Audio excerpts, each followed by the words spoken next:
Howdy ho, you handsome hunk. Grab a snack and gain some chunk. If your day is great or really sunk, we hope to help you shake the funk. So if you're good to hear some junk, buckle up, it's the Junk Monk Podcast. Hello and welcome to the Junk Monk Podcast. I'm your host Kandyce Sloan, who you know from Instagram at Hardens and Hardhats. And I'm Noah, your co-host, who you know from Right Now. If this is your first time listening, let us fill you in. We are watching and reviewing every episode of the USA hit TV show Monk right here each week. And we are going to do so while eating a little bit of junk. So today for junk time, we actually have our junk coming later, as we normally do, during junk time. So it's a surprise. It's not a big surprise. It's just coming later. It's literally just coming later. We're making it sound fancy, but it's not. It's just gonna be like Cheetos or something. Also, you must know I've seen every episode of Monk. I'm a huge fan. Started watching in 2007, and for the most part, watched it as it aired. I've seen seasons 1 and 2, and those we've done on the show, and a few scattered here and there in different seasons. So, if you're ready to start the show, Toby, take it away. Here's what happened. All right.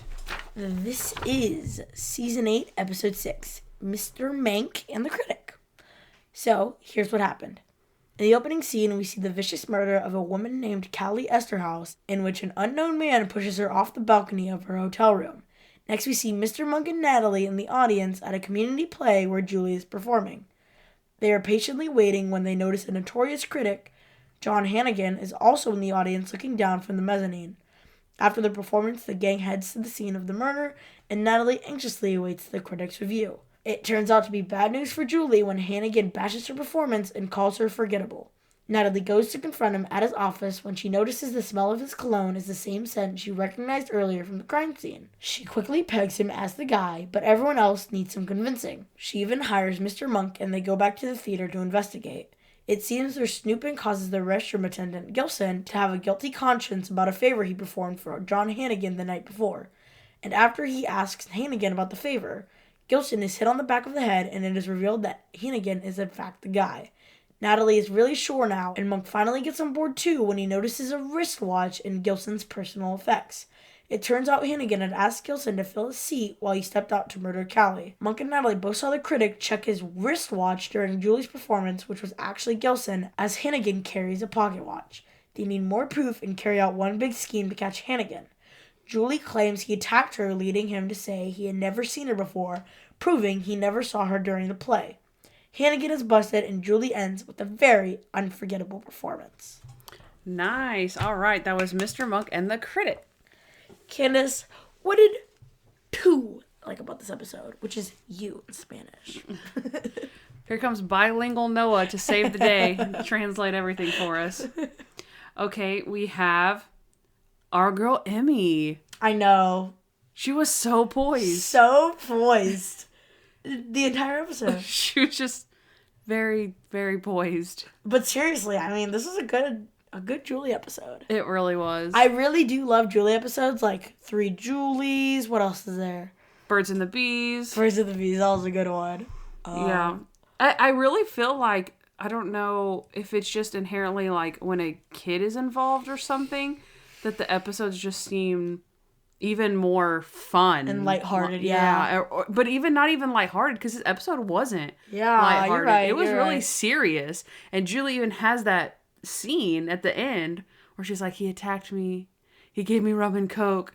Like, that was a really serious scene. She acted it obviously very well. Yeah. But I don't know what it is, but I don't know if it's just the writers have a lot of fun, you know. So on the Randy Disher podcast, they actually talked about, he had Emmy Clark on a while back, a week or two ago, and she was talking about this episode in particular, that it's one of her least favorite because she has to sing in it. Mm-hmm. And how it came about was that Andy Breckman, the creator, asked her, you know, what are some things you'd like to see Julie do? And she said, anything but singing. I only sing in the shower. And so he took that opportunity to write this episode, you know, or create this episode.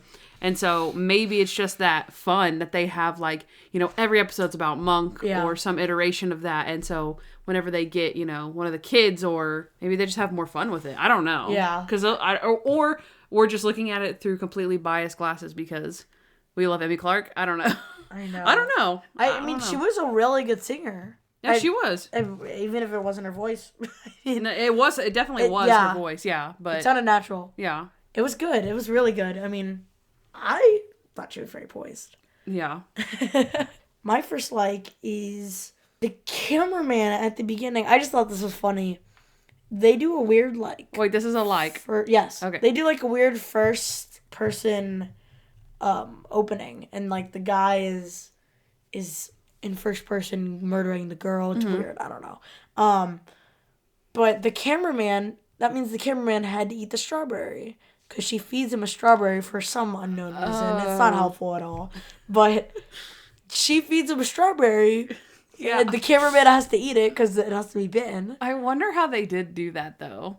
Because, I mean, I'm assuming that you could also have, like...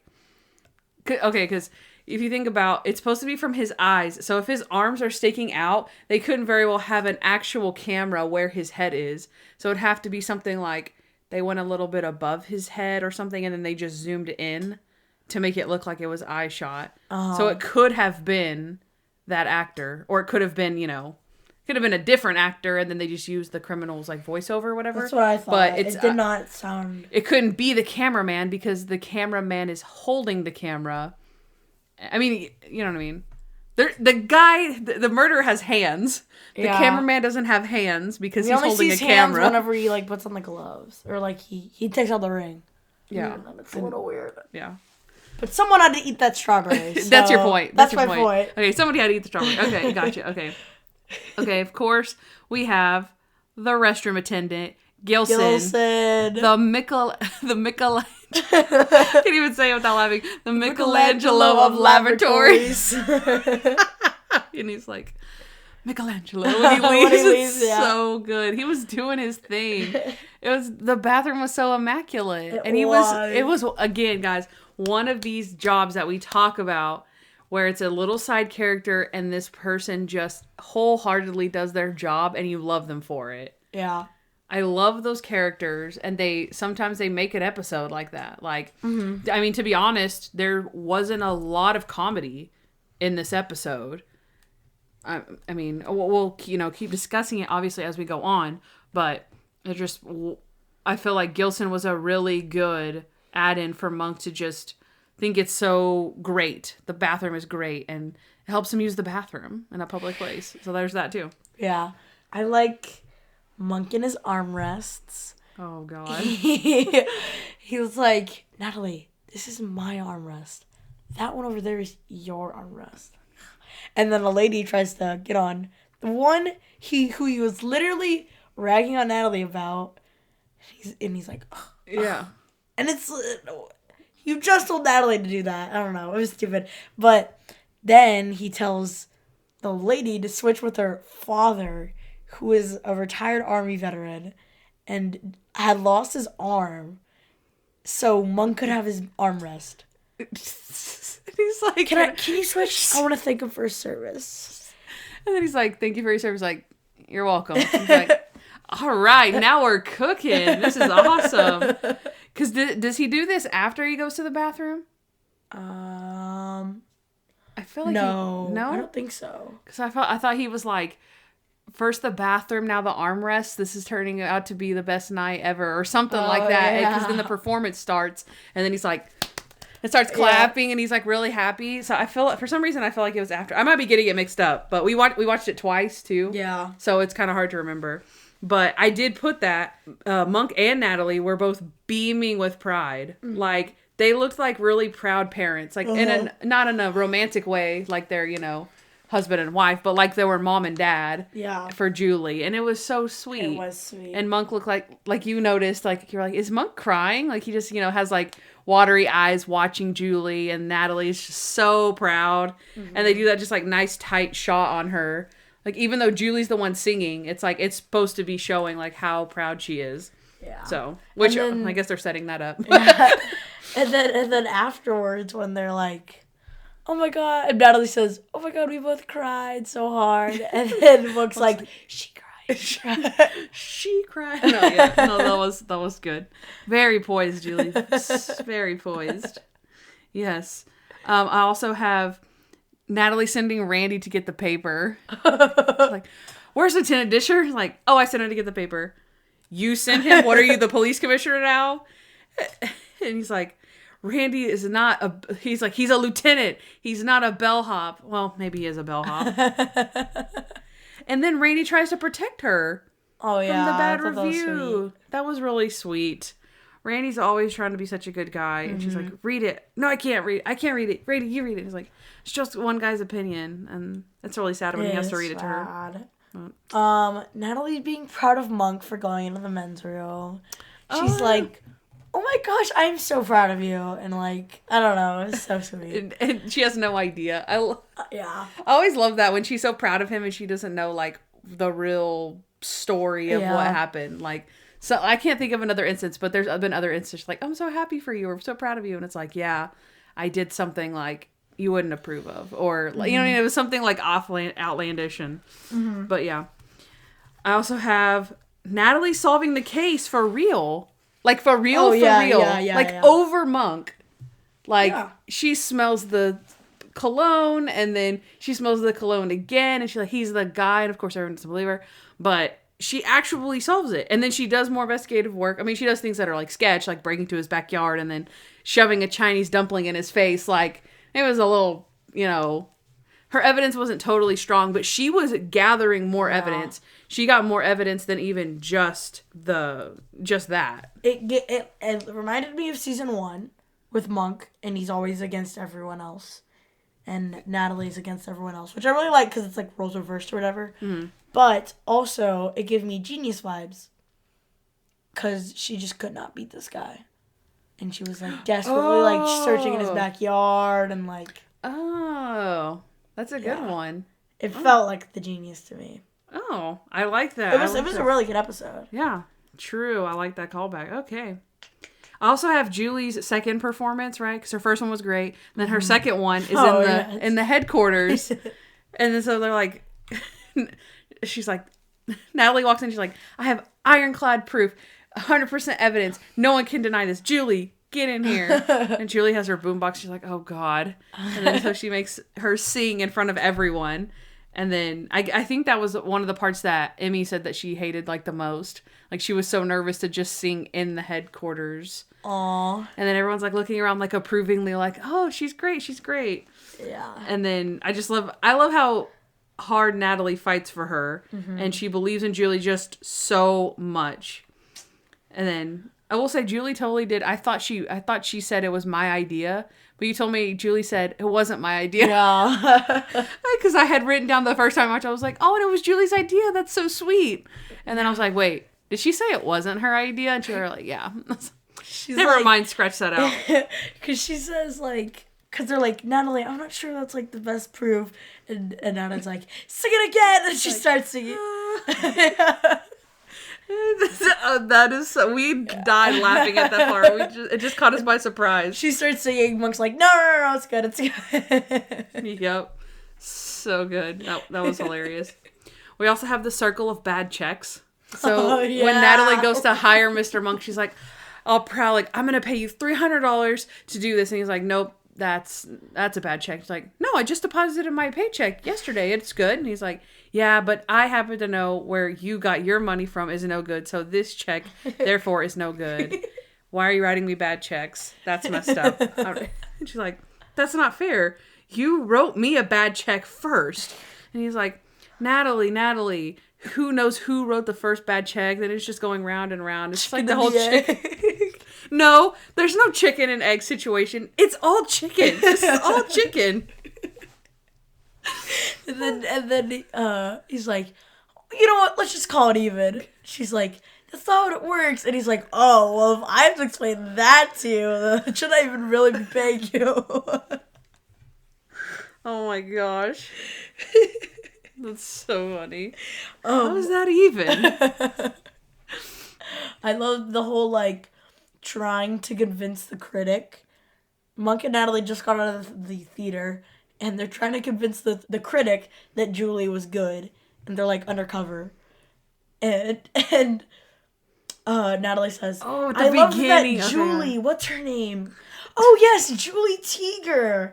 And Monk goes, yeah, and to think she's the same last name as you. And then he what walks are the away. chances? He's like, you think he bought it? I think we nailed it. It was perfect. Oh my gosh, that's so funny. Again, Monk trying to be he's so sweet. Doing it for Julie. It's so good. I put good ruse by the critic. I thought it was a pretty good plan. Yeah. I thought it was a pretty good solid plan. He just messed with the wrong mother. Yep. He totally did.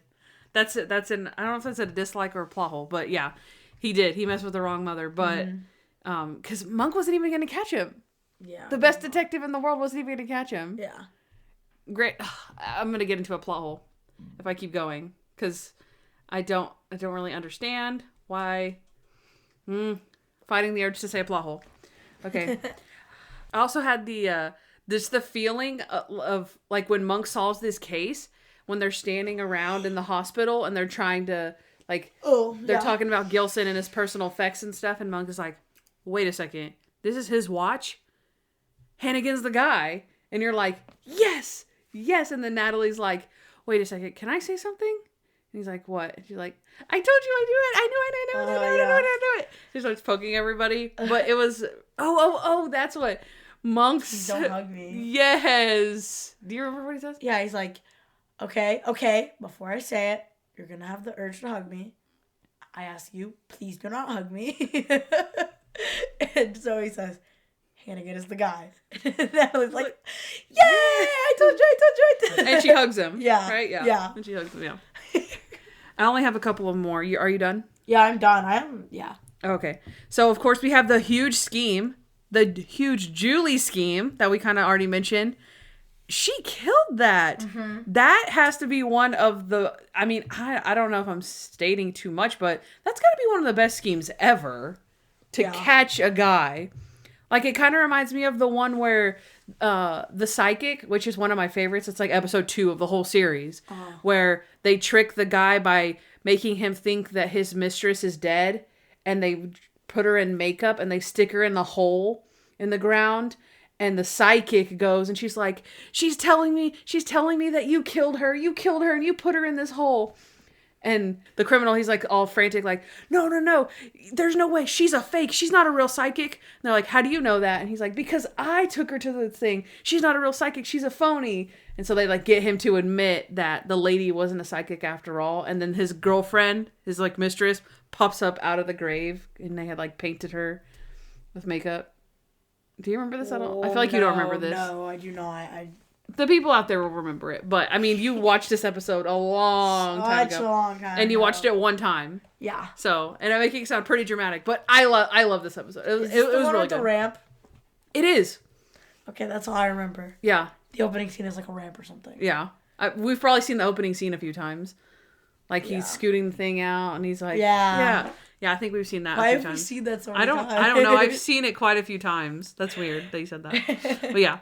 Anyways, so great scheme. It reminded me of something like that. A huge gotcha where the criminal walks himself into the confession. I love those. Mm-hmm. I love those. Yeah. And then the last thing, of course, is the El Grande moment. Do you want to translate that for us? What is it, Candace? Okay, so at the end, when Monk is like, here's the big moment, El Grande moment. It's just so funny. It's something Toby would say. And he starts opening because they're too nervous. Julie's acceptance letter or rejection letter has come from UCLA Berkeley? Is that where she's going? Berkeley? Is UCLA not a different? Is it not? I thought it was the same school. UC Berkeley? UC Berkeley. That makes sense. Okay. UCLA Berkeley. I have no clue about any schools. UNT Berkeley. There's UNT Dallas and UNT... Wait, is there? That sounds like a lie. That sounds like a lie. Anyways, doesn't matter. Okay, so Julie's getting her letter from the college he wants to go to. Jeez. Ugh. So anyway, she gets the rejection acceptance letter from the college that she may or may not be going to. Whatever. So then they're too nervous to open it, so Monk takes forever, and he's like, oh no, he wants to take it back home because his letter opening equipment is at home. And she's like, no, just use this. And he's like, okay, fine. Just know that it won't be perfectly straight. And she's like, okay, who cares? So he opens it, and then he's like cutting. He's like, ooh, this is so exciting. It takes forever. And she's like, please just open it. And then she grabs his arm and it slits the rest away. He's like, fine. And then he opens it, and then he's like, May 17th. And then it says the address and the zip code. Wait, is that a 9 or a 4? Might be a 4. Okay. Mr. Monk, please just hurry. Natalie. Now I have to start over her. May 17th. That's so funny. So yeah, like, you know what? It was a 9. And then he's like, we are pleased to inform you. Yay! Woo! He's like, excuse me. I'm not done. May 17th. It's so bad. It's so good, though. Okay, I'm done with likes. Kandyce, what did you dislike? I only have like 4 dislikes, which means that this is a pretty good episode. Oh, okay. All right. Wow. Spoiler alert. Okay, come on. The first whole scene. Kandyce, I was going to say that one. Okay, go ahead. What were you going to say about it? I was going to say that it was stupid and uncalled for, and we never ever would need to do that ever again. That was stupid. I hated it. Could you tell the people how you really feel about it? That's how I feel about it. Well, basically, I don't know. The first, it's all in first person. He kills the girl in first person, and it's tacky, it's lame, and it makes no sense because there's a lot of plot holes in it. Why did he eat the strawberry? Which, dang it, that's another one of my dislikes. Where did the strawberry come from? It means it's useless. This strawberry does nothing to the structural integrity of the plot of this episode. My theories are that it helped reinforce the fact that it was a couple and it was a romantic thing that they were eating chocolate-covered strawberries, which, admittedly, you wouldn't need to take a bite out of it for there to be the chocolate-covered strawberries in the room. And then this is the thing that I initially thought was, it's like a Columbo type of clue where you're watching the crime happen and you're almost in the back of your mind, you're trying to think of ways that they've like slipped up or that they're going to slip up.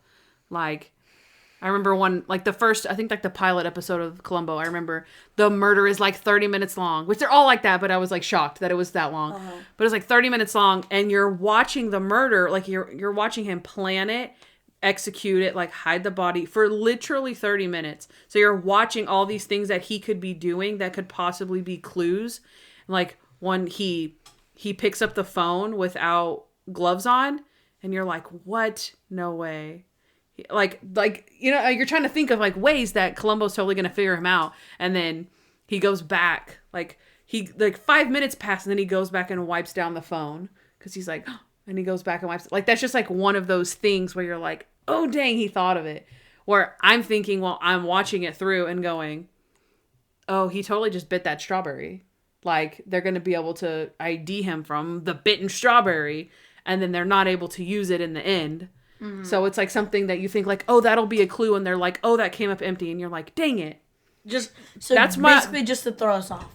It was a red herring. Still stupid and uncalled for, and it was unnecessary, and we didn't need it, and it was not important to the structural integrity of this episode. Okay. I actually put the first scene was intriguing. Like just the premise of it was intriguing. Like what's going to happen? But for one, how long it was, and it was weird, and the girl who was the girl was like, I mean, no offense, like, she was not acting well. And terrible actor. But that's the thing is that I'm not sure that let's say I don't want to offend her because she's going to listen to the pod. But I'm not even sure that it was bad acting. It was the way that they had set up the shot for him. Like he has the black gloves and he's like, "Oh, delicious. Oh, thanks for the strawberry. Oh, what are you doing here?" And like he has a weird voice. Yeah. And then she has a really overacting like on purpose. Yeah. What are you doing here? Oh my god! I thought you weren't supposed to be here till later. Yeah. Oh my god! It's a ring. It's like the way that they shot it was meant for her to act like that, but there was no reason for that. Why didn't they just make it normal? Yeah. It could have just been a normal shot from the camera eye. Like, no, like, you know what I mean? A normal acting scene. We all knew it was John Hannigan.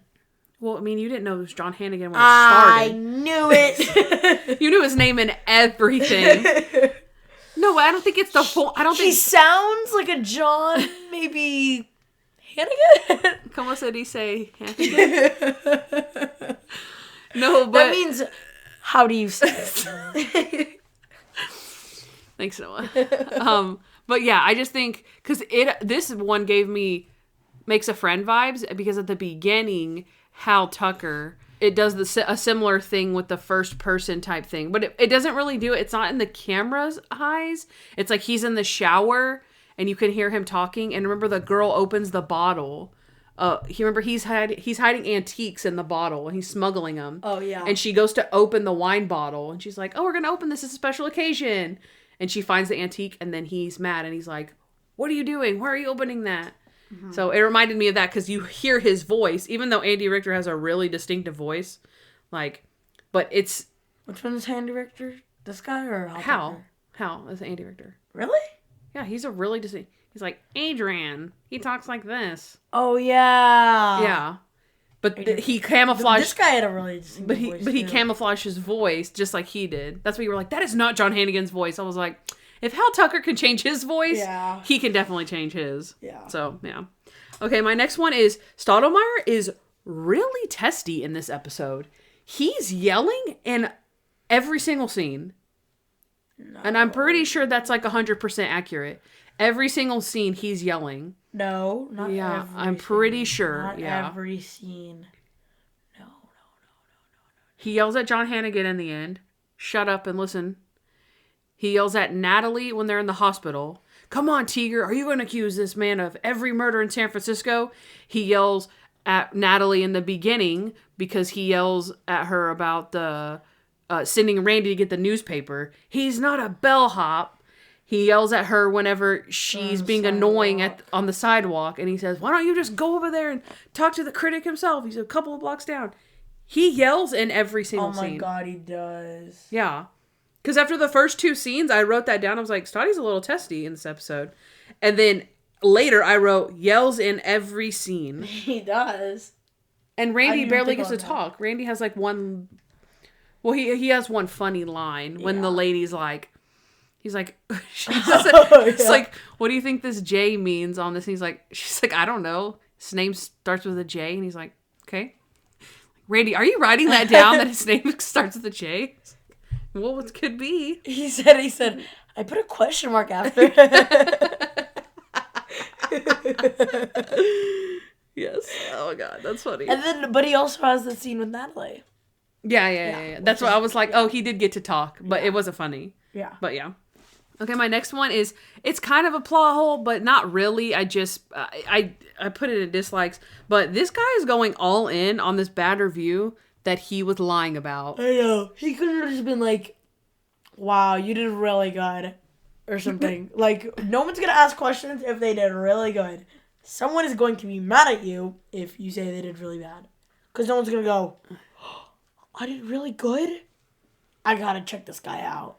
And then also, again, I'm getting into a little plot hole, but like, couldn't he just have asked Gilson how she did? That's what I was thinking. Yeah. And Gilson was nice enough to be like, "Oh, she did really good." Yeah, because if he was like, "Oh, it was good," or like, how did he know what song she was singing? Well, I mean, in the playbill they say like everything, so that's how he like knows who Julie Teager is and what the song she sang, but he didn't know what she looked like because he wasn't there.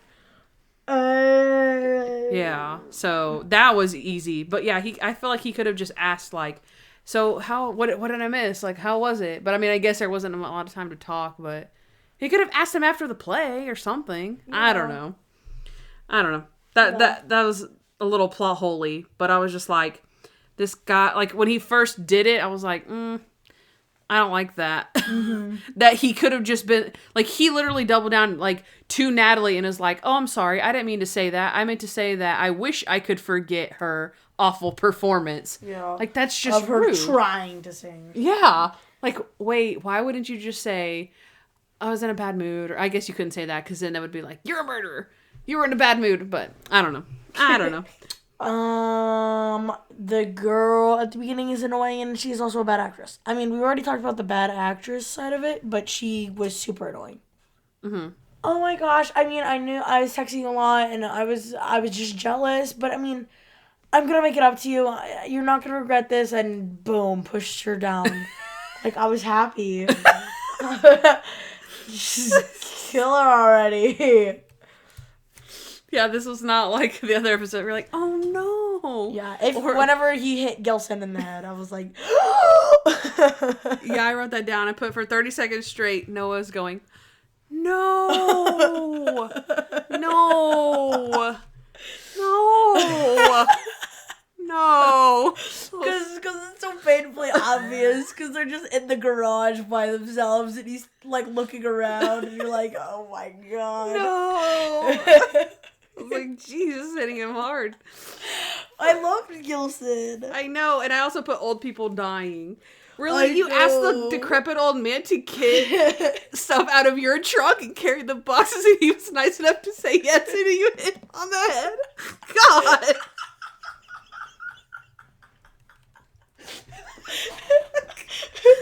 God, that's so mean. I know. You killed him.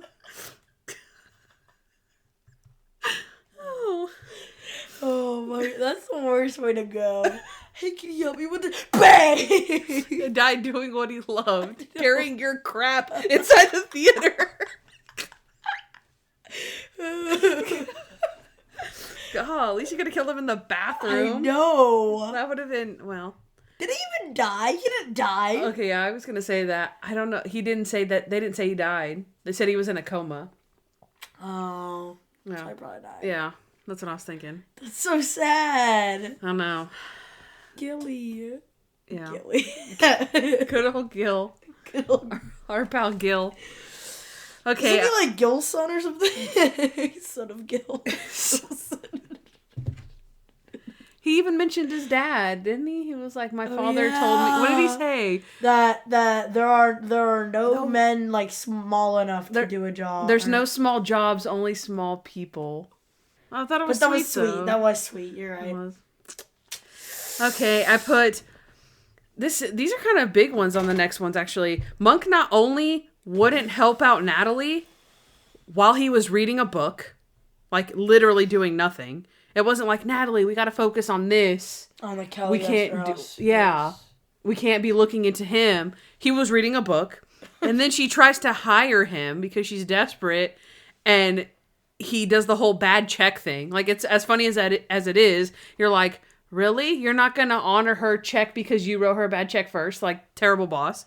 Mm-hmm. And then, why don't you just do it for Julie? Yeah, you like Julie. And I do understand the whole, like, your kid can bounce back and, like, you don't have to track down everyone that gives him a bad review. But you could do it for Julie. Like, if it was important for Natalie because it was important to Julie, you could just do it for Julie. I don't know. And then Natalie made the whole powerful speech where she was like, oh, when have you ever bounced back from anything? Yeah. It was cool. It was cute. Some people don't just bounce back. I liked it. I really liked it. Yeah. Granted, she probably shouldn't be in that business if she can't bounce back from a bad review. Yeah. But she seemed fine. She did seem fine. I think it was Natalie that was mad. Yeah. My next dislike is the terrible CGI. Oh, when she falls off the building? Yes. Yeah. She did fall off that building pretty good, didn't she? Pretty bad. But okay. Well, fine, Noah. I was trying to be wry. What did Stoudemire say in this episode that you were like, did he really just say that? And I was like, he was trying to be wry. It was about the girl jumping off. Oh. Oh, what did he say? Something about her checking out early or check. Is that what he said? Yes. You caught it. I didn't even hear him say it. Yeah. Looks like she checked out early or something. I was like, really, dude? She's literally dead right next to you. And then I was like, he's trying to be wry. like the German couple. He's like, well, they're a quiet couple. Well, they weren't this quiet. I mean, they were just regular people. Anyways, okay, so my last dislike is the restroom attendant is killed and the captain and Randy don't think it's connected. Yeah, that's stupid. Like, okay, I understand that from a base level of the restroom attendant at the theater was killed, and then someone at a hotel that seemingly has nothing to do with the theater. Like, why would they be connected? But the fact that Natalie has given them a person of interest that has to do with the theater and that night, and then the restroom attendant who was on duty that night is killed. That's just, I'm sorry, that's bad detective work. Right. To not put those things together. Why is Natalie putting those things together and they are literally scoffing at her? That doesn't make any sense. Again, a plot hole, but it's a dislike.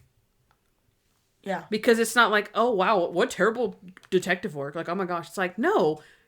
Actually, Randy and the captain are doing that and dismissing her. Mm-hmm. Like, are you really gonna... Randy says, oh, here we go again. And the captain's like, are you really gonna blame him for every murder that happens in the city? Like, are you joking? And then Monk is like, oh, the watch. He's the guy. And they're like, all right, how do we get him? I would have punched her. Instead of being like, I knew it. I would have been like, I knew it. Punch in the gut. Yeah. So, that was my last dislike, though. I agree. I forgot to mention the, like...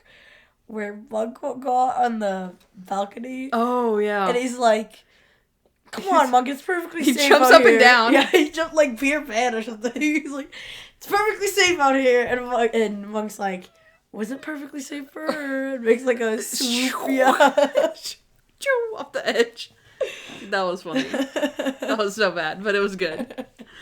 I laughed twice. Also, the first time I thought the captain was...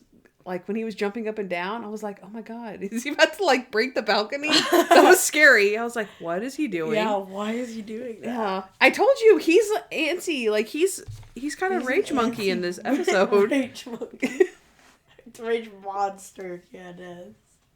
It's not rage monkey? It's not rage monkey. I always thought it was like a angry monkey in his cage.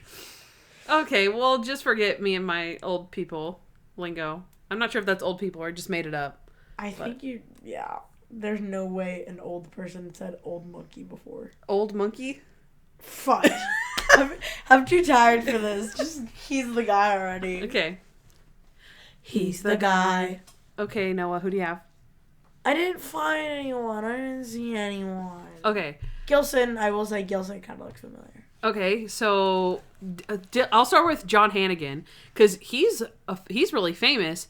But I looked up everything. He was in an episode of White Collar and House. That was all I recognized him from. Like, that I'd seen. But I know he's a famous actor. Like, I don't know that I know him from White Collar and House. I just, you know what I mean? Like, you're like, oh, I've never seen him in anything. I just know he's famous. Yeah. But his name is Dylan Baker. And then the next person is Bernie Koppel, who played Gilson. Okay, so... the stuff that I'd seen was Sweet Life of Zack and Cody, Scrubs, The Fresh Prince of Bel-Air. But he, which I feel like some people will know this, he is most known for playing Dr. Adam Bricker on Love Boat, which is a sitcom from, the 70s, I want to say. My mom watched The Love Boat. I'm not sure she was like actually old enough. I mean, she was born in 1969. So she might have watched it when she was like a kid. Yeah. You know what I mean, like a small kid. Yeah. But yeah, he was on like every episode of Love Boat, and it's a sitcom. I think so. No, it's Love Boat a reality show. I think. Love Boat. The Love Boat. It's not a reality show. He plays an actor. I mean, he plays a character. It's not a reality show. It might be a drama. But I think it's a comedy. Because I used to watch this like cartoon called The Loud House, and like their favorite show is The Love Boat. See, and I remember The Love Boat being referenced in Boy Meets World, and Eric and Jack are trying to start a fraternity, and it's a fake fraternity. They're trying to start their own, and so they lied to the dean and tell them like, oh yeah, we have celebrity alumni, and they pay two guys from Love Boat to come to their mixer. That's like the only reference that I honestly know, besides my mom going, hey, it's so-and-so from Love Boat, or, you know, it's the guy from Love Boat. And I'm like, oh yeah, they're playing themselves. I didn't know who they were, but she did, like when I was watching that episode. Oh. But just them playing on Boy Meets World, made me assume that it was a sitcom, but I could be completely wrong. I don't know, honestly. Pretty sure. Yeah, it Love Boat 1976 Fudge. sitcom was on for 10 seasons. What is it about? Look, there's Gilson. What is it about? If I'm being honest, I feel like he's the one that was on Boy Meets World, but I didn't see that credit for him. It was this guy and that guy. But yeah, I'm not sure, but I know he's famous from that. And then also, he was in Get Smart, which was a movie with Steve Carell.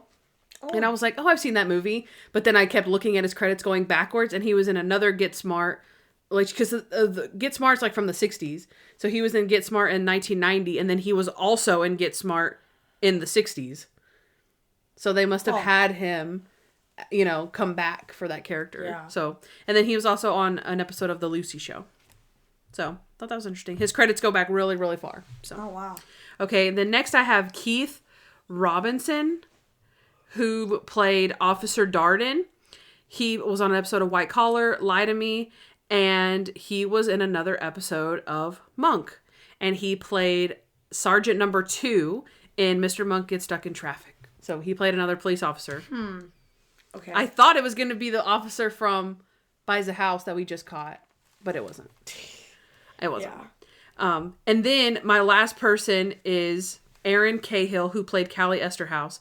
And I literally only wrote her down because it said she played the Pink Power Ranger for like 40 episodes or something. And I was like, she was Pink Power Ranger. Well, I had seen on Keith Robinson's, he played the Green Power Ranger for like 40 episodes. And I was like, what? What are the chances that they both played Power Ranger, like the Green Power Ranger, the pink one?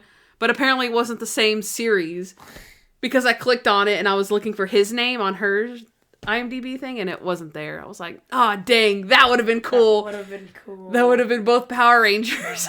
But it didn't happen. So I mean, they were still both Power Rangers. That's true, just not on the There's same... like 50 iterations of Power Rangers. Why do they make so many? I don't know. I watched the original Power Rangers. Dino Force, Power Rangers, Tiger Force, Dino Ranger, Turtle Force, Dino Rangers. Turtle Force? Dino Rangers, Power Force. That sounds about accurate. I literally watched the original Power Rangers, and I was obsessed with the pink Power Ranger. Her name was like Kim or Kimberly or something. My mom used to take me to the Blockbuster all the time, and I rented Power Rangers, and then my brother dressed up as a Power Ranger like 4 years in a row for Halloween, and he had 2 costumes, the white one and the red one, and then so one year I was like the red one, and he was the white one. And so we loved Power Rangers. I loved everything my brother loved, but he was obsessed and I was just as obsessed. Loved it, so. Power Rangers, Power Force, Power Rangers, Force. There was literally like Power Rangers and then there was a Power Rangers movie, which was awesome. And we watched it constantly. I loved that movie. Did you watch the new one? And then they had a Power Rangers Turbo Force. It was the next, like, the second series. And then after that I was like, no. This is going off the deep end. So, did you watch the latest? Like, they made like a live action. Uh-uh. It's all right.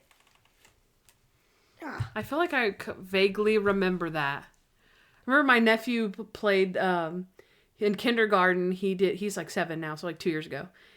He signed up for a talent show and he played Go Go Power Rangers on the keyboard. It was adorable. It was so good. I think he won. Aw. No. All right, let's move on to Junk Time. Welcome back to my favorite time and yours on the show, where I eat junk and Kandyce asks me questions. And Kandyce, you want to tell them what we have today? Okay, so our junk just arrived, and it is Brahms ice cream. Mm-hmm.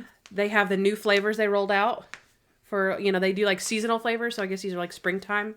I got sticky bun, or it's a sticky bun sundae. I don't know exactly what the ice cream is. Honestly, it looks good though. It could just be vanilla, to be honest. But with like fancy stuff on it? Yeah, but there's some type of I don't know what this is. Pecan. Do you say pecan or pecan? Pecan. Thank you. Yeah, my teacher says pecan, and we all hate her because pecan. Pecan. Yeah, that's pecan. Stupid. Pecan pie. Mm-hmm. She just calls it pie with nuts in it because she's insecure about the way she says pecan pie. What kind of nuts? Okay, this is really good. What do you have, Noah? I have piss pistachio. I have pistachio shake, and I wanted it like the last time we went, but I didn't order in time. So I think I just got like strawberry or something. But I'm excited. I'm very excited for this. This is really, really good. Mm-hmm. Highly recommend. I don't even know if they have Brahms everywhere, though. Because when you're driving through, like, we have a lot of Brahms, but even when you drive, like, South Texas, they don't have that many. Mm-hmm.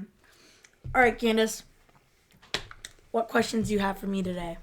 I actually wanted to start with viewer's voice, because it's something that we may be able to discuss. Okay. So, this is from Suzanne DeSantis from Facebook. She says, this is one of my least favorite episodes. I tend to skip it. Natalie gets on my nerves. She says, I haven't seen it in a while, but she was just over the top with her accusations against the critic. Granted, she was right that he was the murderer, but the way she went about it bothered me. I think the whole reason she decided he was guilty was because he gave a bad review of Julie's performance. I personally thought Julie sang beautifully, and I enjoyed what it showed off in her play. But people have different opinions, and the critic may not have liked it. That's life. Also, I am a mother, and I understand thinking your child is awesome. At the same time, you have to realize that not everyone else will share that belief. So the way she acted just irked me. Plus, that wouldn't be a good example to set for your child. They have to learn that not everyone will like them, even though they are awesome. Generally, I love Natalie, but not in this episode. Hope that makes sense. I think it does, because I really like this episode. I liked Natalie, but I also agree with you. She went very mama bear in the entire situation. I agree completely. Yeah. I think that was a very good. Yeah.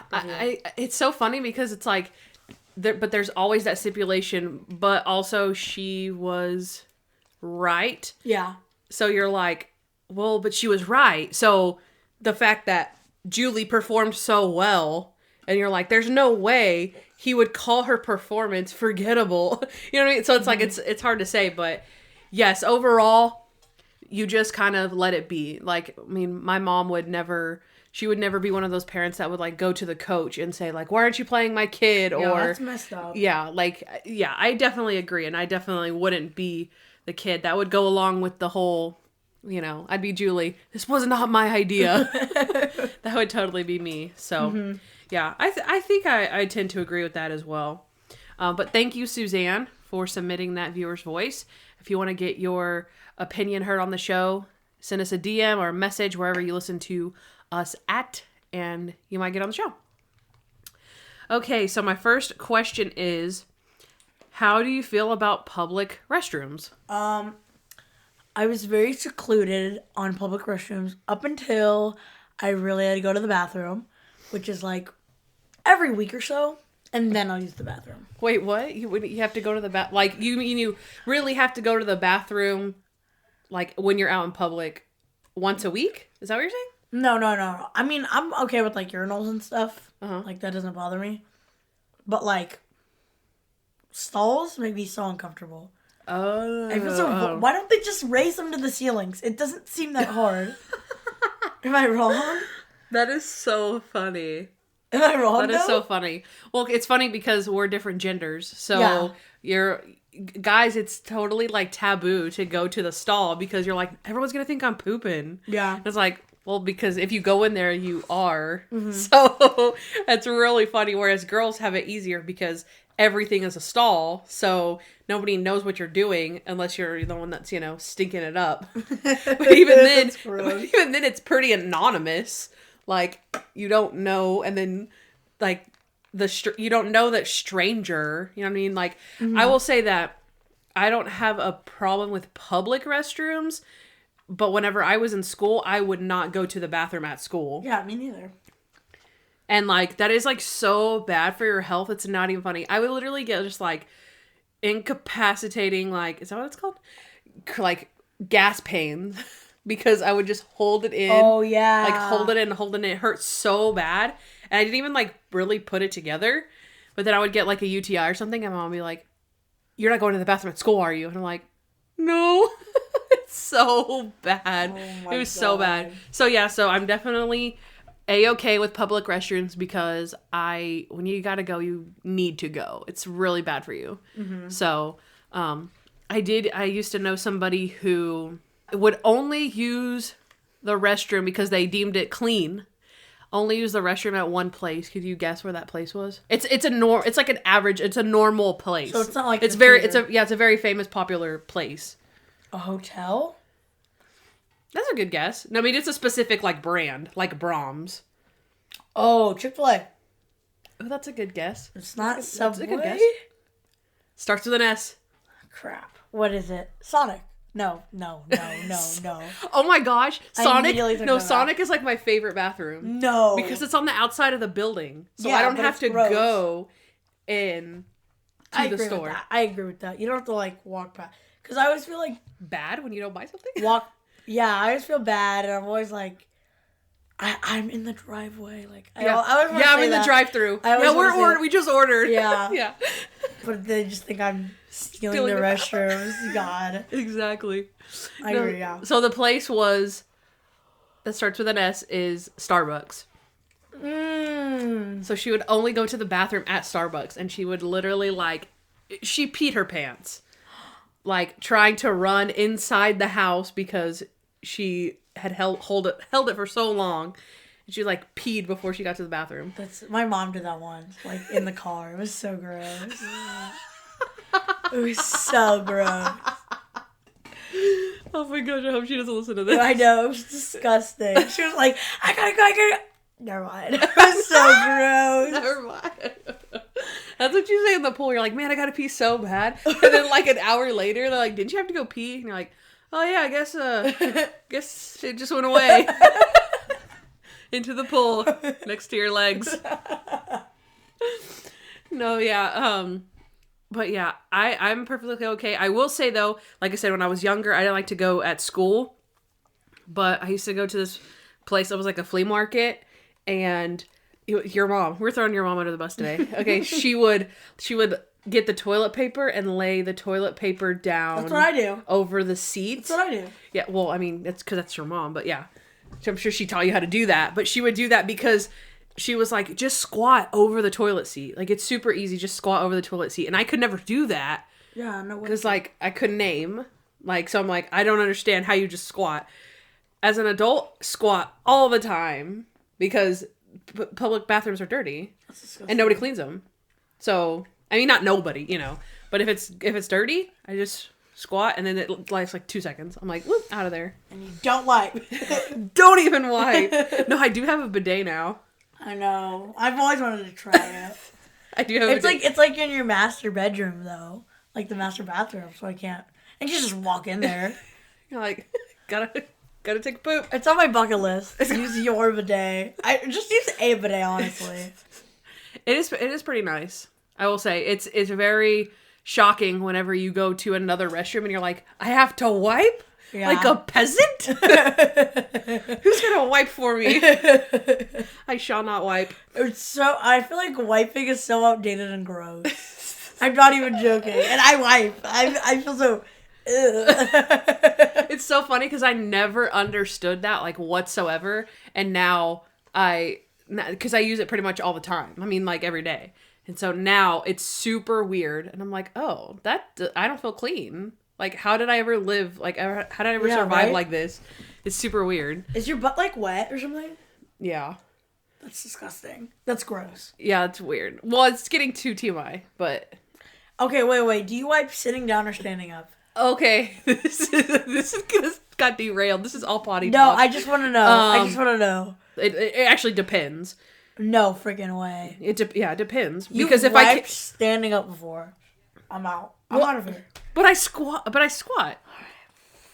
That's it. But if I literally just told you that I squat, so obviously I would wipe standing up because I'm not even sitting down in the first place. That's disgusting. That is disgusting. You squat and then wipe. That's gross. That is so gross. I know other people who stand up. Don't you make like a 1,000% sandwich if you stand up? That's gross. What are you? I don't even understand this question. I don't want to ask you to elaborate. Let me just imagine what you're talking sandwich. Because you're pooping, right? And you go to wipe and you're just sitting down and it's normal, right? But if you stand up, your cheeks are clenched. Not clenched, but more together than sitting down. Oh. No, but that poop sandwich. Okay, but that's why you squat. Your legs aren't together when you stand up. I think you're gross. overthinking What if it. you just, like, have you go on ever the tried floor? it? I feel like that's why you're knocking it. No, Because- I think it's stupid. I don't need to try it. I'm gonna try it for day. Gosh dang it! Please pause and listen to this music while Noah uses the bidet. Just kidding. I'm just You kidding. need to eat a lot of fruit. Also- In an hour. Also, guys, like, this is if you're just listening to us and you're like, oh my gosh, I can't believe they're talking about this. For one, we're probably tired, but for two, Very. if you've ever tried poopery and like if you're self-conscious about going like in public, poopery works really, really well.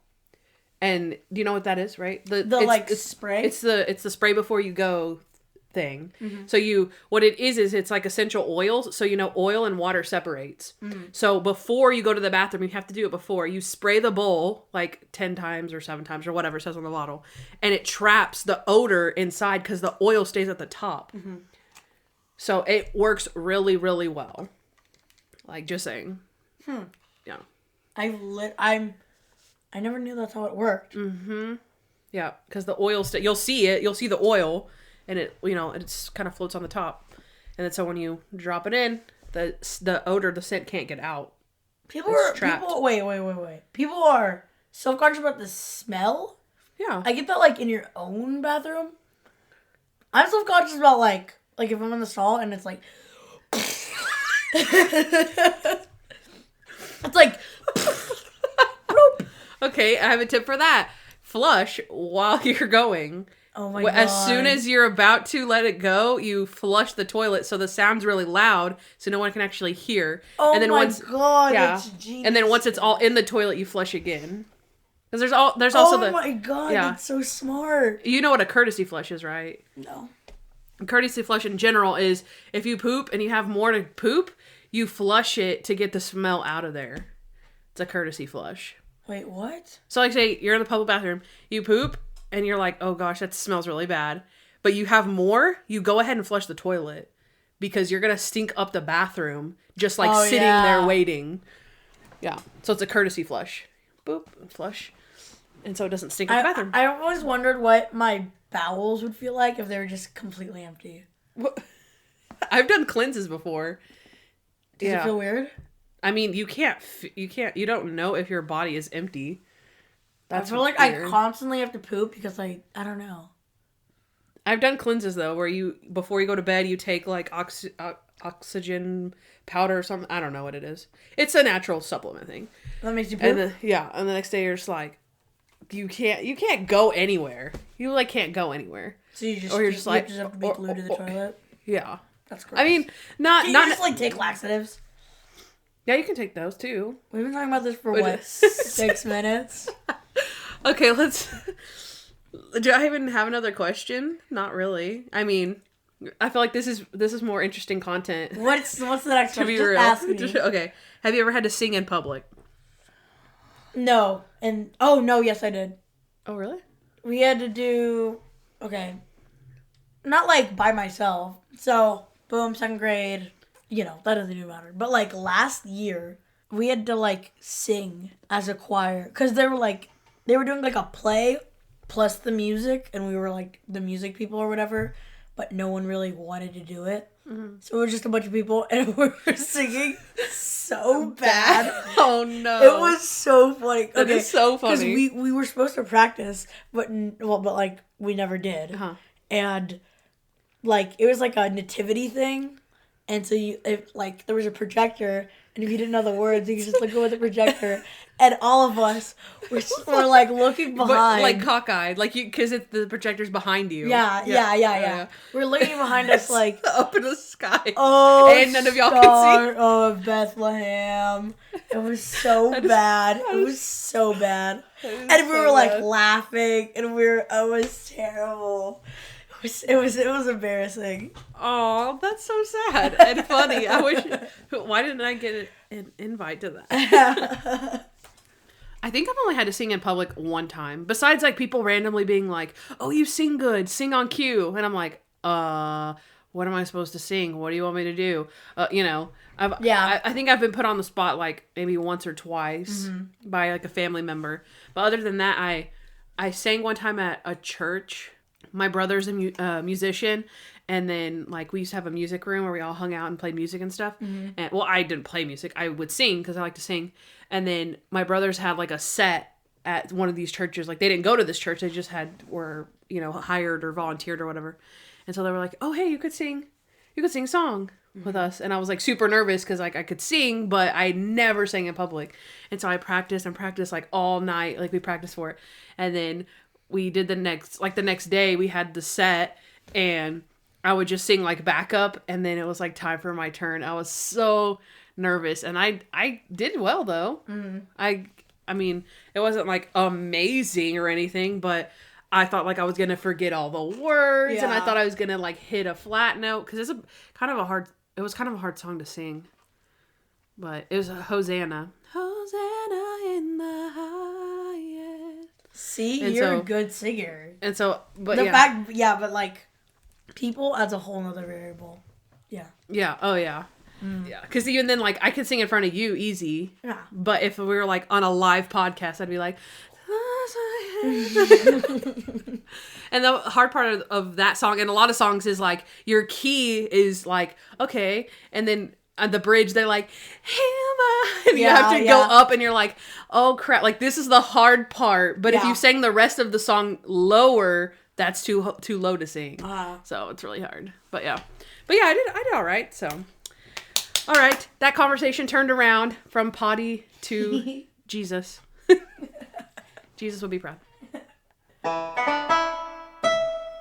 Plot holes. I feel like you have to have some plot holes. I feel like this episode was kind of plot holey. I think I have 3. Okay.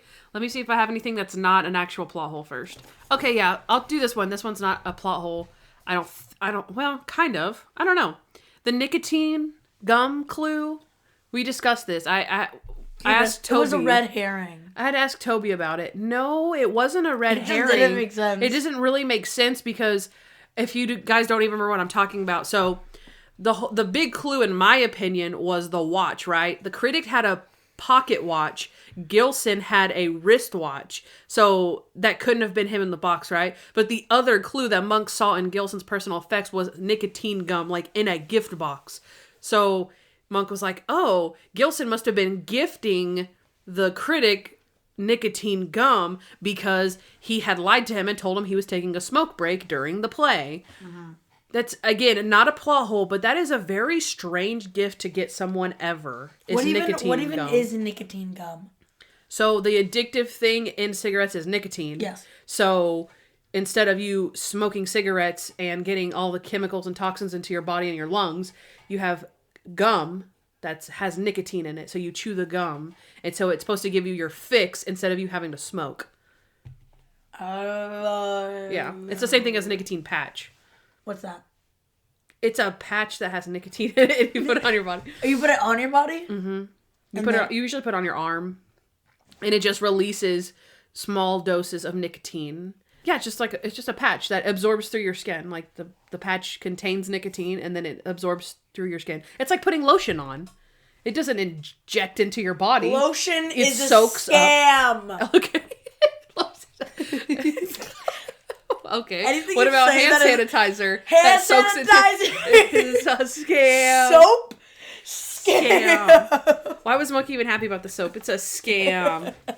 Speaking of soap, they kept zooming in on all the soaps, and why were they doing that? I don't know. I was like, what's a Billy Bar? What's a Billy Bar? What's a Billy Bar? Mm-hmm. No, nobody knows what a Billy Bar is? Because then they zoomed in on it again. I was like, what's a Billy Bar? Yeah. It was super weird. I think it was just the fact that it was 10 different soaps, but the Billy Bar was just really bold. Mm-hmm. And so that was like what you could read best. But yeah, I was like, that's super weird. I wrote that down too. But yeah, I think I'm done with my not actually plot holes things. What do you have? Okay, so the beginning scene, the man is in first person, right?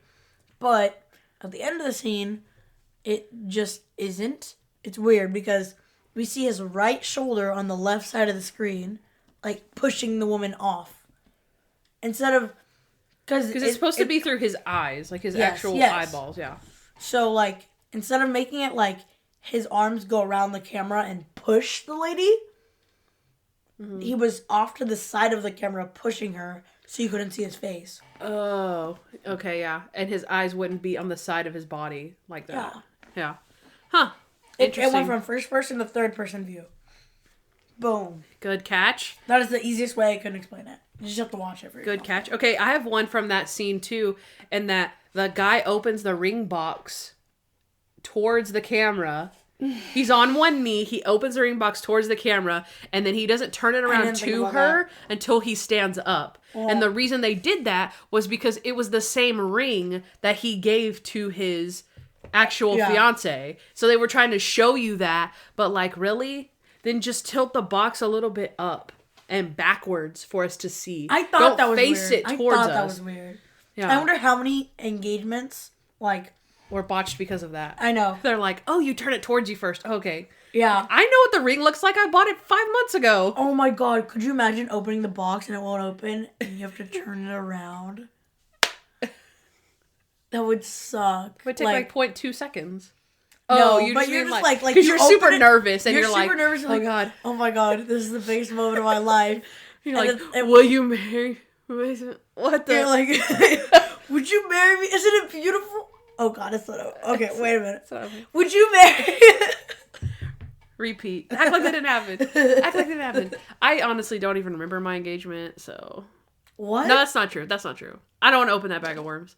It's a long story, but I'm just saying, like, I don't remember. I could not tell you one single word he said because it's just like a big giant blur. Like, I don't know, like, what kind of speech he gave or what he said. I'm assuming he said, will you marry me at some point. No. I'm just saying. No way. I'm saying that's how much I cannot remember. Really? Anything. Where was it, though? It was at my Mimi's house. Aww. Yeah. Oh yeah, you said yours. So my next one is, I thought Monk was afraid of people that didn't have limbs. Remember, he can't handle the therapist who has one arm. Oh my god. Yeah. I didn't even catch that. And I'm pretty sure they've made another joke fairly recently about someone who had one arm, but I don't remember. But I do remember specifically that therapist had one arm, and they totally his new shrink. Yeah. Yeah. So that I thought that was a pretty obvious one. Like, now he wants to sit right next to the guy. Like, when he couldn't even handle, like, he would know he's there. You know, Monk. He doesn't care, like, well, just look forward, Mr. Monk, and you won't even be able to see him. He'd be like, I know he's right there. So, I think it's a pretty big one. That is I like that one. Okay. Okay. In the first scene, we see Randy, and he's bringing in the newspaper for Natalie. He's a buzz cut. Like a very thin buzz cut. Oh my gosh, I think you're right about this because you made us rewatch it again. Yeah. Because I was like, what are you talking about? The next day, he has a full head of hair. I think you're right. This is assuming it's the next day. Yeah. Even if it's a week from then, that is a lot of hair to grow. He has a full head of hair. Yeah, you made us watch that again. We only watched it once, so I don't know how ironclad it is, but I was looking at the side of his head, because you were like, he has a buzz cut, and I was like, well, that's not really a buzz cut, but I was looking at, like, the bottom and the side, and then the very next scene, it was pretty full of hair. Yeah. And I was like, oh. I wish I could watch it again with, like, the top of his hair. Yeah. But the side of his hair at the bottom looked definitely more full. Yeah. I'll give you that one for sure. Okay, my next one is, Monk didn't smell the cologne that Natalie smelt. Like, that's what I was thinking. Monk in, what episode was it? Buys a house. Uh-huh. He has super senses, but now all of a sudden whenever because, he can hear the little girl playing the piano through the freaking, across the street, through these walls, but for some reason, he can't smell a very distinctive cologne. I'm trying to think of another time where he smells something in particular. Oh, there is one. Mr. Monk goes to Mexico. He smells the liniment cream on the curtains, the menthol. Because you saw this once. It's been a bit. But remember the doctor, the like medical examiner lured Monk to Mexico by these weird killings? Yeah, I remember. Okay, so it was the mentholated cream that you rub over your mouth or under your nose. For dead people. Yeah. And apparently, I guess they were saying that the doctor had climbed through Monk's window of his hotel room to, like, set up a bomb and all this stuff. And Monk smelled the mentholated cream on the curtains and was like, oh, this is, So Monk smells things, that's my point. Like, Monk smells things, and we're saying good nose. Yeah, we're saying that Natalie is more, or like, smelt something that Monk didn't smell. Like, obviously, he didn't smell Hannigan, but they also all were with Hannigan, and so they could have smelled him again, but it seems like nobody smelt it in the first place to compare it, but Natalie could. I mean... Just because it's something your grandpa wears doesn't mean you can't smell. Yeah. That's stupid. Yeah. I agree. Okay. Are you out? I'm not. Okay. Go ahead. In this crazy monk world that we apparently live in now, with geniuses and astronauts like committing crimes and killing people, it's apparently preposterous to believe Natalie and think that it's the Critic. What are the chances that it's not the Critic? Yeah, right. It's the most famous person in the room, guys. It's either between the Critic or Julie at this point, or Monk himself. Exactly. It always seems to be the most famous person in the room. We had Mr. Monk's favorite show. The actress does it. In Focus, 100K. In Focus. All of them. All of them. They're all the murderers. The famous people are the murderers. Yeah. Get used to it. Mm-hmm. In Monkland and regular land. You're like, oh, there's this celebrity. Murderer. Yeah. Pretty much. Like 90% of the time. Okay. Every celebrity is now a murderer. You heard it here. Quote, Kandyce and Noah. Okay, my next one is DNA from the strawberry. No. They couldn't get the bite marks, but wasn't there DNA on the strawberry? I don't know. That seems hard. Strawberries are very juicy, How do you know you're not just going to look it up and find, like, a strawberry? All right. Our guy is a strawberry. Yeah, I wonder how that works. Maybe, yeah, because you're right. It is pretty wet. But like on the chocolate or something? You could probably get a DNA sample from, like, water. Like someone's water bottle. Yeah, I don't know. I mean, I know I said the plot hole, but now you're making me think, like, maybe it is too wet of a substance to, like, actually be able to get a swab of DNA or something from it. Okay, my last one is, we just came off of the episode, Mr. Monk Takes a Stand, right? Where we had this whole debate and discussion about what could actually stand up in the court of all this crazy stuff that Monk figures out. I feel like this is one of those episodes where you're like, okay, the watch, the nicotine gum, Gilson is almost dead. Like, yeah, not a witness. Yeah, no witnesses. The cologne, super circumstantial. Like, a lot of really weak evidence. The whole Julie scheme at the end, like, as good as it was, like, you can't, like, if you're cornering somebody in that way, like, hey, you sexually assaulted me. Yeah, I'm gonna say that I didn't see you. Like, even if I had seen you in a play, like, my mind isn't going there. Like, you're saying I sexually assaulted you. Not like, have you seen this girl in a play? You know what I mean? Like, that's a very, like, stressful situation. Where you're like, of course, like, I didn't remember her right off the bat. I saw her for 3 minutes. Like, I understand that. I understand, like, the concept of, like, well, you saw her, like, 2 days ago. But again, you're coming at somebody from a different perspective. Like, you committed a crime against this girl. And no, I've never seen her. What are you talking about? I don't know this girl. And you're like, no, she was in a play you saw. And you're like, oh yeah, she was in a play I saw. I have seen her, but I didn't attack her. You know what I mean? Like, how weak is that evidence? Yeah, that's super weak. Because it's like, oh, no, you saw this guy on a roller coaster. And it's like, oh, I guess I did. Weird. I didn't sexually assault myself.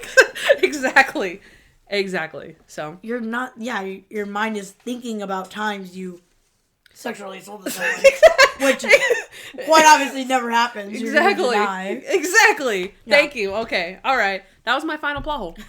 Okay. How crazy was Monk this episode? Plus crazy moments. All right. Noah, out of 10, what? Out of 10, poised Julies. I was trying to figure out how to make that one work too. It's like out of 10 very poised performances. Oh, that'd be good. Okay. Okay, I had 2, like, they're basically the same thing, but I put out of 10 gold pocket watches or out of 10 Gilson watches. I just wanted to add Gilson. Or out of 10 Billy bars. I knew it, yes.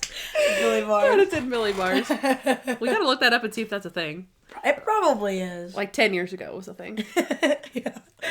Okay, some crazy moments here. We have the armrest debacle. We have Julie is so poised. Very, very poised. Very poised. He won't go onto the balcony. Choo! Over the edge. He takes Gilson's tip from him. He's like, I believe that's mine, sir. He's like, oh, yeah, that makes sense. The fact that he's obsessed with Gilson just in general and the bathroom. He's ironing his magazines. What the heck? Do you remember that? Yeah. We were like, what is he doing? I'm like, I think he's ironing his magazines. What? The circle of bad checks. Who knows? Chicken or the egg? When he's brushing Gilson, that was really cute. They were just brushing each other. Just talking and chatting. It was cute. His letter opening equipment is at home. And then he takes forever to read every single word. We are pleased to inform... Yeah! I'm not finished. It's crazy that Julie had the same last name. And Natalie points this out, but... Oh, no, he does. Because Monks tells Natalie... You're getting obsessed over this, and she's like, "You're telling me about being obsessed?" And he's like, "Yes, but I've had years of experience, so I know how to deal with it. I know how to deal with it." Gosh. Okay, that's it. All right. So out of 10 poised Julies, I think he was a 7. Explain. Okay, he wasn't all that crazy, but ironing your magazines. Pretty big. You forgot about the armless guy. He switches with a veteran, just so we can have the stupid armrest. And those are like the 2 biggest ones, right? Yeah, I don't know. Or the circle of bad chicks. And so he got a 7? And you got a 7 for that. Okay, I gave him 2. Oh wow. Out of 2 Billy bars, gold watches, and Gilson watches. I think the craziest thing that he did was not even written down, which is he didn't believe Natalie. Oh, yeah. I think that's the craziest thing, and that's a pretty, like, normal... Stottlemyre and Randy did that, too. Mm-hmm. They didn't... I'm not like, he was crazy for not believing Natalie. Like, to me, that's the craziest thing he did. So I just gave him 2. Mm-hmm. I mean, Natalie had the means... the motive, the opportunity to blame the guy. Yeah. So it's not that crazy. He also had the means, motive, and opportunity to kill the girl. So that was the point. So, yeah. But I got it. So, all right, final segment.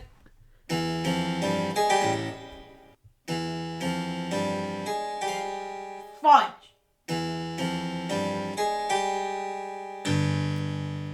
Rate this episode. All right, Kandyce. I read. You rate. You said. Okay. That doesn't make sense. Okay, so I feel like, I don't know, me, you, and Toby were entranced by this episode. Mm-hmm. I think it had us all on the hook. We were wondering what's going to happen. Our girl Emmy came out for this episode too. Mm-hmm. Beast mode. Okay. I love the performances. All of her performances, especially the big scheme at the end. That was killer. Mm-hmm. Love the huge gotcha moment. That was totally, totally epic. One of the greatest, I think. Gilson, the Michelangelo of this episode. And I really feel like this episode was good scene after scene. Besides the first one. But scene after scene. Yeah. It was still intriguing, just not the best acting or whatever was wrong with it. But so what are you rating this one? I am rating this one a 10.9. 9 out of 10. Okay. It's a really fun, well-written episode. I thoroughly enjoyed it, and the worst part, and kind of almost only the bad part, because I can look past plot holes, but the bad part was the first scene. It was just unnecessary and frankly just distracting. Yeah. Mm-hmm. And they could have done it way better. It was just irrelevant. It had was nothing very to irrelevant. do with the episode. Nothing. And I hope we don't see it again, ever. Because, I mean, we don't have that many episodes left. That'd be weird. I would hate that. From now on, that's all they do.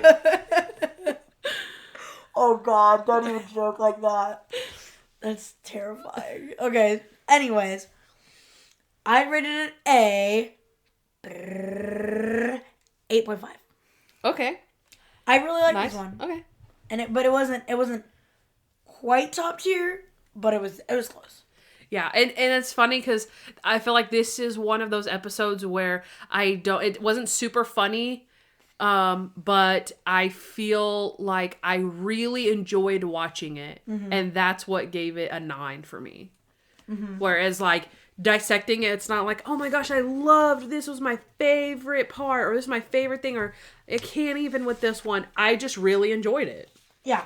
That's what, sometimes, you go off of entertainment value, not necessarily what you've dissected out of it, and that's how I feel about this one. It's fun to watch. It was fun. Yeah. It was fun to watch Julie. It was fun to watch Natalie go crazy. Mm-hmm. It was fun to watch Monk with Gilson, and yeah. The big gotcha. That's my favorite. Mm-hmm. The episode builds up to this really, really well, so. All right, guys. We'll see you next time. Oh, do we want to talk about... We had a basketball game today. And we destroyed. It was really good. It was our biggest game of the season. We only have one game left now. We're undefeated. And so... But today we played the best team besides us. So, and we lost to them last year in the championship game. Mm-hmm. And that hurt. And we just beat them today. And it feels really good. It feels so good. I'll try to keep a straight face while I'm saying this. It felt great, guys. Awesome. It really did. So, and what was the score? Do you remember? 32-28? 32-28? Yeah, I think so. Oh, okay. Or 34. We were losing in the first quarter 11-1. And it was not looking pretty. Yeah. And we were able to, I think we might have been losing in, maybe we were up in the first, were we up in the third quarter at all? I mean, like, at the end? No? We were down every quarter. We were down every quarter. And we came back fourth quarter, won it, boom, shaka-laka, give us the gold. We unleashed the dogs on them. I know. We're like, for blood. Stepping on their necks. It was fun. It was glorious, though.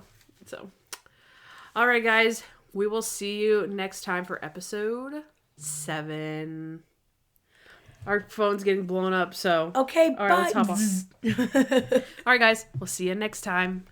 Bye. Bye. Hey guys, thanks for listening to the Junk Monk Podcast. We'd love to hear from you, so please give us a 5-star review wherever you listen to podcasts. Also, follow us at Junk Monk Podcast on Instagram, Facebook, Twitter, and YouTube. If you want to know more about Kandyce, she's at Hardens and Hardhats on Instagram. And if you want to know more about me, Noah L., subscribe to my vlog, Noah Hernandez, on YouTube. Also, you can leave us a voicemail at 323-366-0477 with your questions, comments, or just to show us some love. Don't forget to catch up on Monk with Amazon Prime Video, and of course, subscribe to our show. You'll thank me later.